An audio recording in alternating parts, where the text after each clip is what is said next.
चरखा तो बहुत छोटी चीज है ना, लेकिन चरखा शास्त्र भी बनाकर रखा है। जब तक वो चरखा शास्त्र नहीं बना था तब तक हमको पता नहीं था कि चरखा में कितनी शक्ति है। मनमोहन दास करमचंद गांधी, द वर्ल्ड्स महात्मा।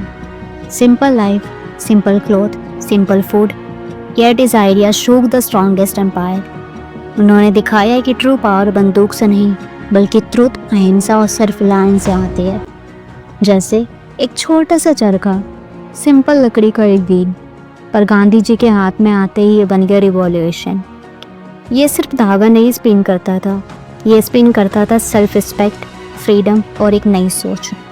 आज सालों बाद भी गांधी के आइडियल्स हमारी ज़िंदगी में घूमते रहते हैं, कई लोकल हीरोज़ के एफर्ट में, कई सस्टेनेबल प्रोडक्ट्स में, कई हमारे कल्चरल हेरिटेज में और कई मॉडर्न इनोवेशंस में। Welcome to the charkha chronicles, India's untold swadeshi stories. Gandhi ji कहते थे, be the change you wish to see in the world, और आज वो चेंज हमारे पास ही है। झारखंड के बैम्बू आर्टिजन जो अपने हाथों से इको फ्रेंडली क्राफ्ट्स बना रहे हैं।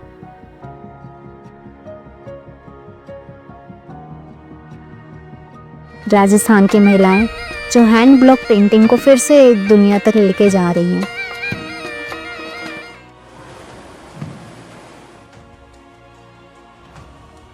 केरला का ऑर्गेनिक फार्मर जिन्होंने पूरे गांव को केमिकल फ्री बना दिया।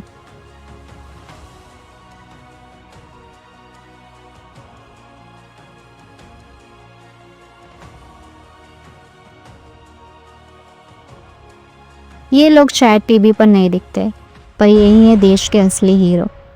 उनका काम हमें याद दिलाता है कि स्वदेशी is not old, it is alive, it is today. चरखा सिर्फ एक टूल नहीं था, एक सोच थी। हर आर्टिजन का काम, हर सस्टेनेबल प्रोडक्ट, हर कला और हर इनोवेशन उस सोच का एक धागा है, और जब ये धागे जुड़ते हैं तब बनती है भारत के असली फैब्रिक। स्वदेशी is not the past, it is us, it is now.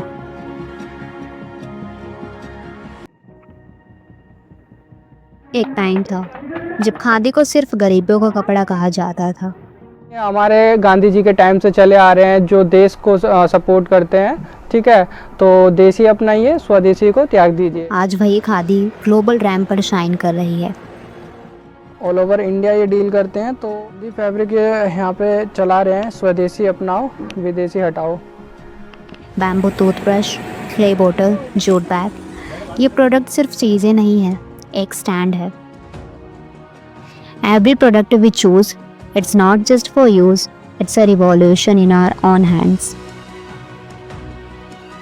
India की कल्चरल हेरिटेज सिर्फ आर्ट नहीं है, it's our identity. बिहार की मधुबनी पेंटिंग्स जो फूलों और मिट्टी के रंगों से बनती है, ओडिशा की पट्टचित्र आर्ट जो पाम लीव्स पर लिखी जाती है सेंचुरीज से, पंजाब की फुलकारी जो माँ अपनी बेटी के लिए बनाती है, thread by thread, emotion by emotion. जब हम इन्हें प्रिजर्व करते हैं तो हम सिर्फ एक आर्ट सेव नहीं करते, we save Gandhi swadeshi dream, because every stitch, every colour, every song is a story of who we are. स्वदेशी का मतलब कभी प्रोग्रेस को रोकना नहीं था, उसका मतलब था प्रोग्रेस को रिस्पॉन्सिबिलिटी के साथ बनाना। गुजरात का मोढेरा गांव एशिया का पहला solar power village. This is the new face of स्वदेशी, इनोवेशन जो देश को आगे ले जाए पर धरती का ख्याल रखे। आज गांधी जी की सोच सिर्फ किताब में नहीं है, वो हर गांव में है, हर हाट बाजार में है। सेल्फ हेल्प ग्रुप्स जो महिलाओं को रोजगार दे रहे हैं। गांधी जी कहते थे, देश की आत्मा ग्रामीण भारत में बसती है। इससे ग्रामीण अर्थव्यवस्था और महिला सेल्फ हेल्प ग्रुप की अहम भूमिका है। आज देश की 10 करोड़ से ज्यादा महिलाएं, 90 लाख से ज्यादा सेल्फ हेल्प ग्रुप चला रही है। गांव के छोटे सोलर ग्रिड्स जो एनर्जी दे रहे हैं, लोकल मार्केट्स जो हमें याद दिलाते हैं कि असली सस्टेनेबिलिटी हमारे ही कल्चर का हिस्सा है। स्वदेशी हमेशा से ही हमारी परंपरा थी और फ्यूचर में भी रहेगी। आज के यूथ के पास ना चरखा है, ना स्पिनिंग व्हील, पर उनके पास है आइडियाज और एक्शन। एक स्टूडेंट जब क्लॉथ बैग उठाता है इंस्टेड ऑफ प्लास्टिक, तो वो भी वही कर रहा है जो गांधी जी चाहते थे, हर एक्शन से एक नई आज़ादी स्पिन करना। The charkha is no longer wood and thread, it's every small decision we make for better tomorrow.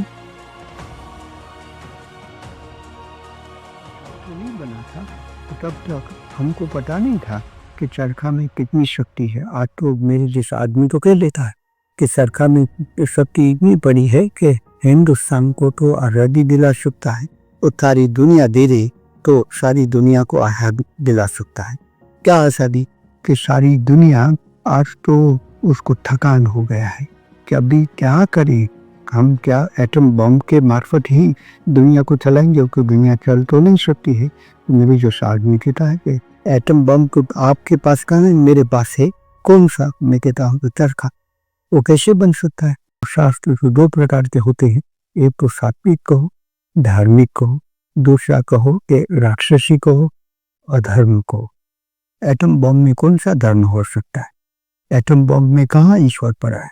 Atom bomb वो ईश्वर बन जाता है तो वो तो शैतान ईश्वर बन गया। इसमें एक तो राक्षसी शास्त्र बनता है, दूसरा धार्मिक हो,